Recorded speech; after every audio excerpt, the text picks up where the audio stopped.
తన ఆజ్ఞానుసారంగా నా పుత్రికల్లో సీతను శ్రీరామునకు, ఊర్మిళను లక్ష్మణుకు ఇచ్చి మహత్తరముగా ఈ కళ్యాణ మహామును విధి విధానముగా తమ ఆశీస్సులతో జరిపించండి. ఈ దినము మాకు మఖా నక్షత్రము, అంతేకాదు ఉత్తర ఫాల్గని నక్షత్రము ఎల్లుండి. ఆ నక్షత్రంలో వివాహాన్ని జయప్రదముగా జరిపించండి అన్నాడు. మహారాజా వర్యుల్లారా, మీ 2 వంశాలు అత్యంత పవిత్రవంతమైనవి, పరమపావన, ఉత్తమ గుణ, ధర్మశీలవంతమైనవి. సంతోషము. ఇక నాదొక్క మాట. దశరథ మహారాజుకు ఇంకా 2 కుమారులున్నారు. నీ సోదరునికి దగ్గర కూడా 2 కన్యకామణులున్నారు. అందువలన ఆ భరత శత్రుఘ్నులకు కూడా మాండవి, శృతకీర్తులను ఈ కళ్యాణ మండపం మంది 4 కళ్యాణ మహోత్సవం జరిపిస్తే చాలా బాగుంటుందని మేము అర్థిస్తున్నాను అన్నాడు విశ్వామిత్రుడు. విదేహరాజు వశిష్ఠ మహర్షి వైపు ఆనందంగా చూశాడు. ఆయన ఆనందాన్ని అందించాడు. తపోనిధుల బ్రహ్మర్షుల మీరిద్దరి అభిప్రాయము అమూల్యమైంది. తప్పక తమ అభిప్రాయాల ప్రకారమే గావించి ఈ వివాహాలు జరిపిస్తానన్నాడు విదేహరాజు. దశరథ మహారాజు జనక మహారాజును మహత్తరముగా అభినందించాడు. మహర్షులతో తన పరివారముతో విడిది భవనానికి చేరి వివాహ సంబరాన్ని జాగ్రత్తగా చేసి పాలతో నిండిన పొదుగులు గల ఆవులను, లేగదూడలతో వేద విద్వాంసులకు బంగారు కొమ్ములతో విలువగల గోవులను సమర్పించి లెక్కలేనంత రొక్కమునిచ్చి వారందరూ పరమానందభరితులను చేశారు. సరిగా అదే సమయానికి కేకేయ మహారాజు సుతుడు యుధాజిత్తు కళ్యాణానికి వచ్చాడు. ఇతడు కైకాదేవికి సోదరుడు.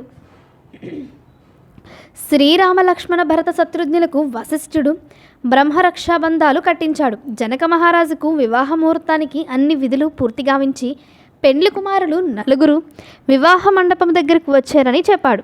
4 కళ్యాణమూర్తులను కళ్యాణ మండపం దగ్గరకు తెచ్చి 2 మహర్షులకు నమస్సులర్పించి వివాహము జయప్రదంగా గావింపమని జనక మహారాజు ప్రార్థించాడు. జనకుని కులగురువు బ్రహ్మ శ్రీ సతానందుని ఆజ్ఞతో అనల్ప శిల్ప చిత్రాతి చిత్రమైన కళ్యాణ వేదిక దగ్గర నవధాన్యాలు మొక్కులు మొలిచినవి. పాలికలు, ధూప దీప సంసాపాత్రలు, పేలులు గల పాత్రలన్నీ అచ్చట ఉంచారు. దర్భలుంచారు. అగ్నిహోత్రుని ప్రజ్వలింపచేశారు. వశిష్ఠ బ్రహ్మహోమము వేల్చారు. త్రిలోక సుందరి ముల్లోకవాసుల పూజలందుకోగలది సర్వభరణ భూషితయగు సీతమ్మను శ్రీరామునకు ఎదురుగా కూర్చుండబెట్టారు. జనకుడు సీతమ్మ హస్తాన్ని శ్రీరాముని హస్తంలో నుంచి శ్రీరామ లక్ష్మణ భరత శత్రుఘ్నులు మధుర మంగళధరహస్త వదనులై పద్మపత్ర విశాల నేత్ర శోభితులై ఆనందనందమున పారిజాత పరిమాణాలతో క్రమముగా సీత, ఊర్మిళ, మాండవి, శృతకీర్తులు 4 హస్తాలు 4 పట్టుకున్నారు. ముందుగా అగ్నిదేవునకు, విదేహ దశరథులకు, మునీంద్రులకు, బ్రహ్మర్షులవరకు ప్రదక్షిణ గావించారు. సురసిద్ధ సాధ్య విద్యాధరులు దివి నుండి సరిగా సుముహూర్త సమయానికి పుష్పవృష్టి దుందుబులు కురియించి మ్రోయించారు. విద్వత్కులు ఆశీరుపాయనలు అందించారు. వేద విధులు మధుర వేదనాదాలను గావించారు. విదేహరాజు బురిదీక్షణలతో బంగారు పళ్ళేరాల్లో క్రొత్త బంగారు భూషణాలు నింపి ఏనుగులు, గుర్రాలు, పాడి ఆవులు, దాసాదాసి జనాన్ని తన కూతుండ్రులకు అరణముగా ఇచ్చాడు. అంత జనకరాజు సాగనంపగా దశరథ మహారాజు నూతన దంపులతో తన పరివారముతో అయోధ్య నగరానికి తిరుగుముఖం పట్టాడు.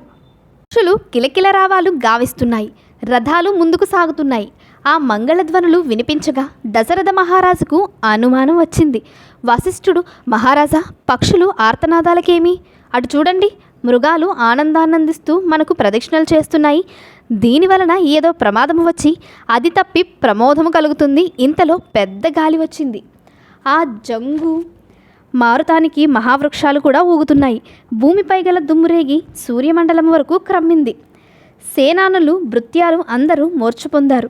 ప్రళయకాలాగ్ని జ్వాలల వలె మంటలు కక్కుతున్న పెనుకర కురుళ్ళు త్రిప్పుతూ కైలాసగిరి శిఖరములాగా చూసిన వారు భయముతో నేలకూలినట్లు ఆ గాలి వచ్చింది.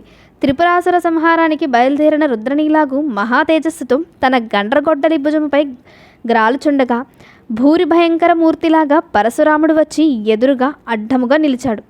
అతన్ని చూసి వశిష్ఠాదులందరూ అర్ఘ్యపాద్యాలు సమర్పించి భయభక్తులతో స్వాగతం పలికారు. అందరూ ఇతడు క్షాత్రావ వంశ నిర్మూలకుడు, ఇదేమి ఈ సమయానికి సరిగా వచ్చాడని భావించారు. వారి సన్మానాలు తీసుకుని శ్రీరాముని వైపు తిరిగి, రామా, నీ సాహసము మాకు ఎంతో ఆశ్చర్యాలను అందించాయి. మా ఆరాధ్య దైవము త్రిలోక పూజితుడు మా గురువుదేవుడు పరమశివుని విల్లు విరిచి విర్రవేగకు. ఇదిగో ఈ విల్లు నారి సంధించు. అప్పుడు నీ బలమెంతో చూస్తాను. నీవు రాముడువే, నేను రాముడువే. ఎవరో ఒక్కరే రాముడు ఉండాలి అన్నాడు. గర్వంగా నిలిచాడు. దశరథ మహారాజు ఆ పాదమస్తకము భయముతో వణికిపోతున్నాడు. దివ్యపురుష భృగురామ, నీవు సామాన్యుడివి కావు. కేవల పరమ శివునానుగ్రహమున సమస్త అస్త్రశాస్త్రాలు వేదంగాలు అభ్యసించిన ఆ పరశివమూర్తిని 21 దండెత్తి భూమండలమున రాజులందరూ సంహరించి ధరణిలో నీక్షాత్రవము గావించిన విరహాది వీరుడవు. సర్వభూమండలమును కశ్యప ప్రజాపతికి దారవోసిన దాన దౌర్యేయుడువు. అనంతరము ఆస్త్రాన్ని వీడి మహేంద్ర పర్వతముపై పరమశివుని కొరకు మహాతపస్సు గావించు మహాతపోమూర్తివి. ఈ బాలుడగు మా రాముడు నీతో యుద్ధం చేస్తాడా అని అనేక విధాల దీనశోకవాక్యలు పలికిన ఆ మాటలు లెక్క చేయకుండా, శ్రీరామ, ఇదిగో నా గురు బ్రహ్మ త్రిపురాసుర సంహారానికి విశ్వకర్మ చేత నిర్మింపచేసిన విల్లు జనకుని ఇంట పూజలందిన తుప్పు పట్టిన దానిని నీవు విరిచావు. ఇదిగో ఇదిగో ఇది వైష్ణవ విల్లు. ఇది విరిచి నాతో యుద్ధానికి సిద్ధపడు అని జబ్బచరుచగా, దానికి ప్రసన్న భావంతో శ్రీరాముడు, భృగురామ, ఎవరో ఒకరు ఈ పితృదేవలకు అపరాధము చేయు రాజులందరినీ వెతికి భూమండలమంతా తిరిగి వారందరినీ వధిస్తారా? మీ చరిత్ర అంతా విన్నాను. నక్షత్రావధర్మంలోనికి విరురావద్దు. నన్ను నిందించిన నా రాజధర్మాన్ని మాత్రం నిందించవద్దు. ఏది మీ వైష్ణవ బాణం? ఇలా ఇవ్వండి అని దాని నంది నారిని ఎక్కుపెట్టి సంధించి, మహానీయ, తమరు మా గురు బ్రహ్మలు విశ్వమిత్ర బ్రహ్మర్షులకు అత్యంతాప్తులు. ఈ విల్లు వృధా కాకూడదు. మీపై వెయ్యలేను. దీనిని మీరేమి చేయమంటే అదే చేస్తానని గంభీరంగా నిలబడ్డాడు. శ్రీరామ, నీ బాణశక్తి, నీ బాహుశక్తి అద్భుతము, ఆశ్చర్యము. అందుకే నా సహతాపస్వి విశ్వామిత్రుడు నిన్ను శిష్యునిగా ఎంచుకున్నాడు. ఈ బాణముతో నా పుణ్యలోకాలను ఛేదించి అని వెళ్ళాడు. అప్పుడు దశరథ మహారాజు తేరుకున్నాడు. తన పరివారముతో ప్రయాణం సాగించాడు. అయోధ్య నగర పౌరులందరూ నూతన పెండ్లివారిని ఎదిరేగి పరమానందముతో వారిని తోడ్కొని వచ్చి మహారాజా ప్రసాదానికి తీసుకుని వెళ్ళారు. 3 అత్తలు కౌసల్యాదేవి, కైకాదేవి, సుమిత్రాదేవి 4 కోండ్రళ్లను అంతిపురాన ప్రవేశపెట్టారు. హాయిగా నూతన దంపతులు సంసారాలను ఆనందంగా ఆదర్శంగా చేసుకొనిచున్నారు. దశరథ మహారాజు కొడుకులు కోడలతో మురిసిపోతున్నాడు. అందరిలో శ్రీరామునిపై అతనికి ప్రేమాభిమానాలు ఎక్కువ.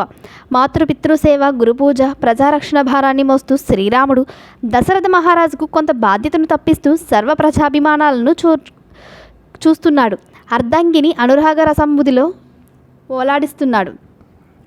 సీతమ్మ కూడా దశరథ మహారాజు 3 అత్తల చిత్తమెరిగి నడుచుకుని మరదలు తన తోడి కోండ్రలను ఆనందింపచేస్తూ పరిచారకులందరితో చేత అనేక విధానాలు